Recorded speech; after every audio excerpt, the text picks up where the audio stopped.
Hi, Krista Mayshore, Homes by Krista. The selling process. You've sold your home. It's in escrow. What happens now? A couple things. First, it's accepted obviously from you. You've countered back and forth.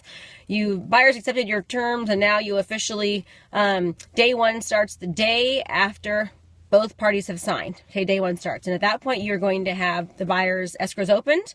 The deposit goes into escrow. Make sure that the deposit is put into escrow within 3 days as per the contract, unless you've said a sooner time frame. Then the buyer's going to have their inspections. They have a home inspection, a termite inspection, roof inspection. They can have any and every inspection that they want. And as an agent, you should really, encourage your buyer to have as many inspections as possible to protect you and to protect your buyer.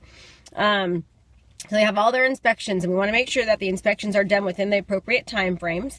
Then there's going to be an appraisal. An appraisal is done by the buyer's lender. The buyer's lender chooses an outside third party that's not related to the transaction, and the appraiser comes in and appraises the seller's home to make sure that the home value is the price is what it should be relevant to the other homes on the market.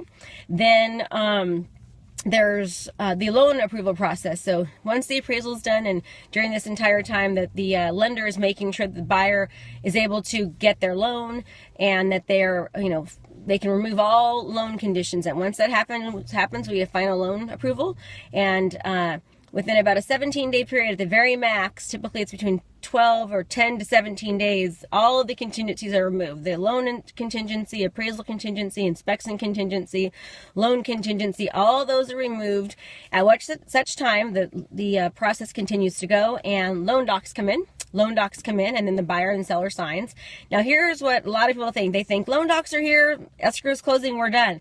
It doesn't mean that. When you sign your loan docs, at that point, the loan docs still have to go back to the bank. Depending on if the bank has a table funding or not, it could take a few days longer. If there's table funding, it's quicker. If there's not table funding, it could take, anywhere from 3 to 5 days from the time that loan docs are signed to go back to the bank and to actually fund and then record. Before funding, you want to make sure that the buyer does the final walkthrough, and that they absolutely know that they have the property, that they love it, it's in the same condition as when they purchased it. That's the main reason for the final walkthrough, is to make sure that there's not some huge holes in the wall or anything crazy has happened with the house. Once they've had the final walkthrough and that's been done, at such point, then we get to fund. Okay, that means money is in escrow.